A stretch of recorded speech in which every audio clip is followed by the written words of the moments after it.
Have you ever wondered about this? When some of the people who wrote their names in golden letters in history are asked, "What's your secret?" the answers they give are often not what you'd expect. "I'm just a curious person," says one. "I learned not from books, but from living," says another. Two words stand out here: curiosity and experience. But what if you see both of these in the same person, and not just in a single field, but in everything they touch, not in one field, but in dozens? And if they connect everything they've learned from all of these so beautifully that no matter where you look, it's impossible not to see their trace. Today we're going to talk about exactly such a person. Someone who, by some accounts, is the most extraordinary mind humanity has ever produced. Leonardo da Vinci. Let's go back a little first. Mid-15th century, Italy. The continent is right in the middle of a great awakening. The heavy curtain of the Middle Ages is being pulled open. People have started looking not only toward the afterlife, but toward this world as well. There is a turn toward art, science, and humanity. They call it the Renaissance, rebirth. And on April 15th, 1452, in the small town of Vinci near Florence, right in the middle of this awakening, a child is born. His mother is a peasant woman, his father a young notary, an illegitimate union. His name is Leonardo. Now here is something most people don't pay attention to. Being born illegitimate in that era meant carrying a heavy burden in the eyes of society. But for Leonardo, this burden, paradoxically, set him free. Because the rules of that time were clear. If your father was a notary, you would be a notary too. No one questioned this, but this rule never applied to Leonardo, not even once. His father's name was Ser Piero, and let's say this, he was a good observer. It didn't take him long to understand that his son was not ordinary. Instead of restricting him, he took him by the hand and guided him. Leonardo couldn't attend formal schools and received a more practical education based on manual skills and mathematics. But what truly allowed him to advance was neither school nor classroom. It was observation. It was questioning. It was an unstoppable curiosity. At just 12 years old, his father moved him to Florence, and that city transformed Leonardo into a completely different person. Florence in those days was one of the most exciting places in the world, a city where the Renaissance was truly breathed in, where an idea was sprouting in every corner. Painters, architects, philosophers, and poets walked the same streets. And at the very center of this energy was the Medici family, people who used their wealth not to accumulate it, but to earn respect. They protected artists, nurtured geniuses, and made ideas possible. Before turning 15, his father placed him under Andrea del Verrocchio, one of the most important figures of the era. Painter, sculptor, goldsmith. Someone who was everything. And before long, something was noticed in the workshop. This apprentice was no ordinary one. Verrocchio has a painting, The Baptism of Christ. Most of it came from the master's hand, but look at the angel on the left. That angel is the work of Leonardo, who was only 15 at the time. Compared to the other figures, the difference reveals itself on its own. There are no hard lines there. Everything is connected so softly that the figure seems to have burst forth from within the painting. It's called sfumato, a technique where boundaries dissolve and transitions flow like breath. And Leonardo displayed this to the eyes of the world before even being considered a master, for the first time in that corner. According to legend, after Verrocchio saw that angel, he never picked up a brush again. His student had surpassed him. At 15 years old, time passed. In Florence, Leonardo's name began to be whispered. One day, Lorenzo de' Medici sent him to Milan. The cover was diplomacy, but the real intention was clear. You need to know this man. Leonardo didn't turn this opportunity away with the back of his hand. When going to Milan, he carried with him something strange but brilliant, a document that could be considered perhaps the first resume in history. Prepared to impress the Duke, Gilchristen, every line carefully crafted. But this document was not about presenting himself as an artist. He set art almost entirely aside. What he actually described was different. Machines that would demolish fortifications, war vehicles capable of firing from every direction, systems that worked underwater, bridges, canals. Isn't this interesting? Someone known for his painting introduces himself as an engineer, because for Leonardo, art was just one dimension of the world. The other dimensions were equally real. The Duke read it. He was impressed. And so began the Milan adventure that would last 17 years. In Milan, the city became an endless experimental ground for Leonardo. During the day, he worked for the court. He organized banquets, carved sculptures, painted pictures. But when darkness fell, the real Leonardo emerged. He shut himself in his workshop, spread his notebooks before him, and asked questions. He asked about everything: how water flows, how light refracts, how a city breathes, how the human heart beats. He drew flying machines.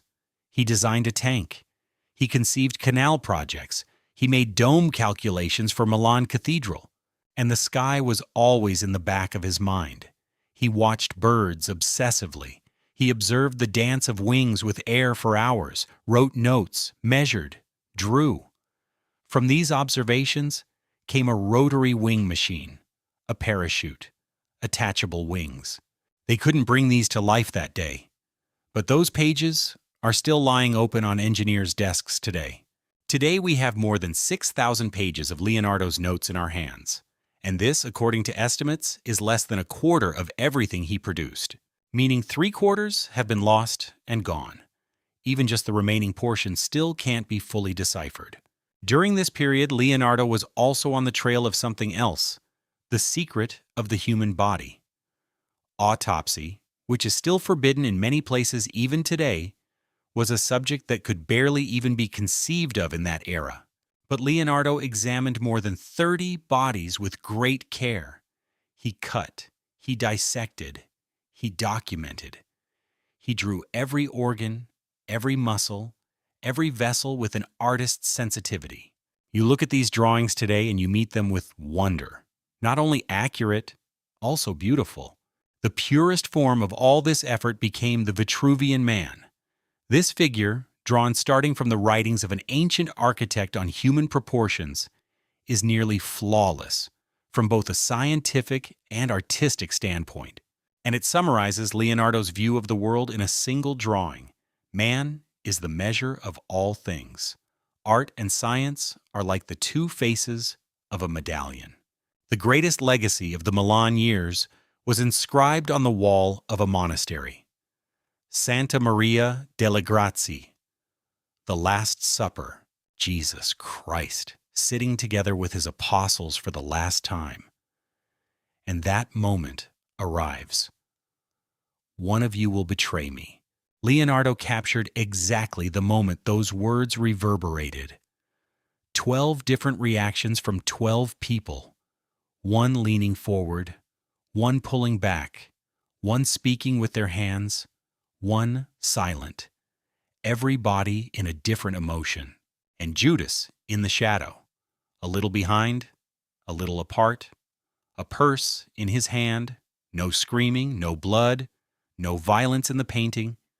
But everything is felt, because Leonardo didn't draw a scene. He drew a psychology.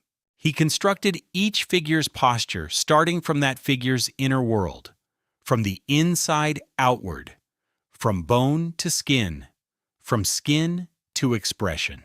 Among the notes of this period, something very interesting is hidden. In 1502, Leonardo sent a letter to Sultan Bayezid II.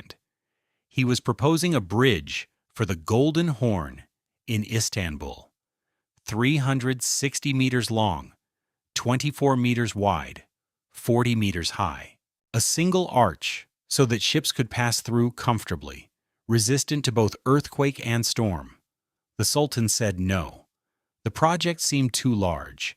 The capabilities of the era seemed insufficient. But in 2019, a group of researchers from MIT put that design on the table. They calculated, turned it into a model. And what emerged was this: that bridge could have been built with the stone, the lime, without iron of that era. A rejection from 500 years ago was vindicated 500 years later. When he returned to Florence, Leonardo began work on perhaps the most well-known piece of his life, or the piece he could never truly finish: Mona Lisa. At first glance, it's hard to understand why this painting is so great.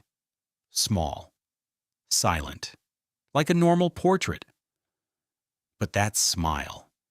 You have to look at that smile. Leonardo constructed that expression not fictionally, but anatomically. He detailed each of the lip muscles one by one. He calculated how they harmonized with the rest of the face.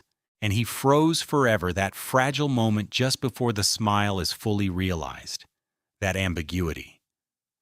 Is this woman happy? Is she sad? No answer came. And this ambiguity is intentional, not accidental. The eyes, meanwhile, are a separate miracle.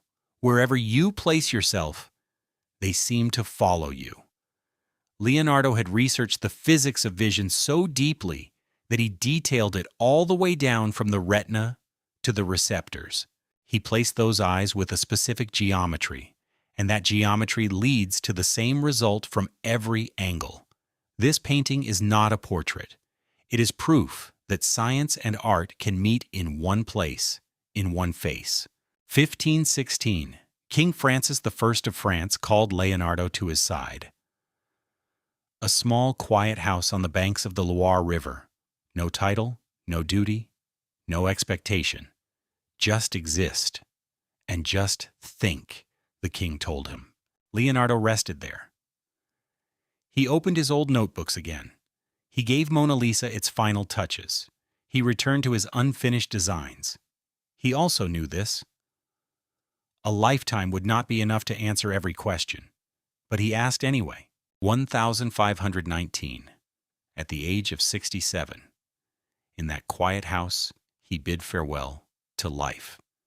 According to legend, the king was at his side in those final moments. His eyes had filled with tears. Leonardo never received a diploma. He never went through any formal education. Everything he learned, he gathered by looking at the world, observing, taking notes. And think about this. 5 centuries have passed. Technology has reached places that couldn't even be imagined. But those pages are still being deciphered. Those paintings still astonish. Those designs still inspire. Because true curiosity does not lose to time. It only grows. What is it that makes a person a genius? Is it knowing or constantly questioning? Which was Leonardo? What do you think? Let's meet in the comments.